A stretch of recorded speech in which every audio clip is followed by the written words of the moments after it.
All right, today this video is for how to write an equation in standard form that has a slope of -2/3 and a y-intercept of -5. All right, so if you remember, standard form means I want ax plus by equals c.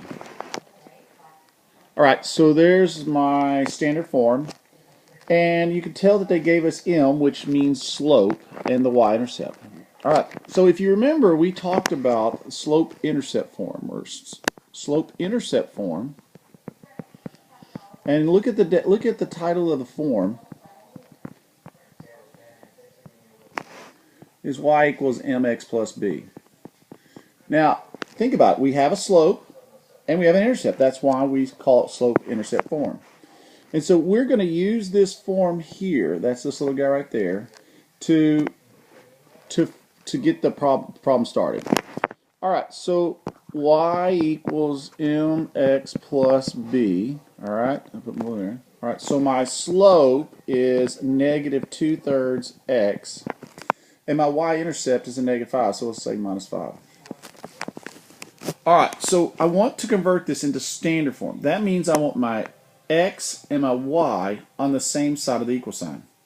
And as you can see here that I can move my x over. So I'm going to have to take this x and move it to this side so I have my x and y on the same side. Well, I have to do the opposite and of the signs, and it's on the. So what I'm going to do is say -2/3. I'm going to say +2/3 x.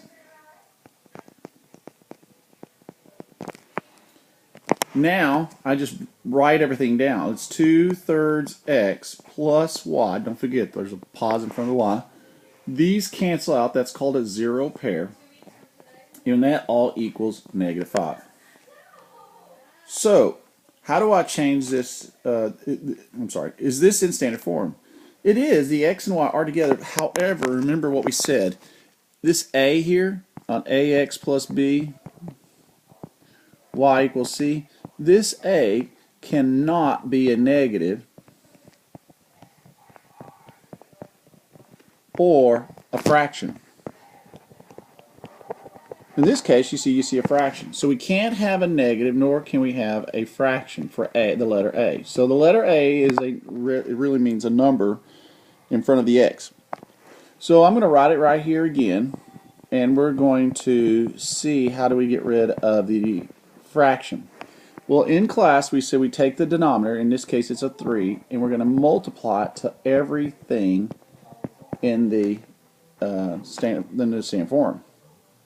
Now I like to divide into the top number, but you can just see 3 times 2 is 6. Alright, so that's 6, and then you have 3x plus, and 3 times y is 3y. And then 3 times a -5 is a -15. And 6 divided by 3 is 2. So it's 2x plus 3y equals a -15. And this is our answer.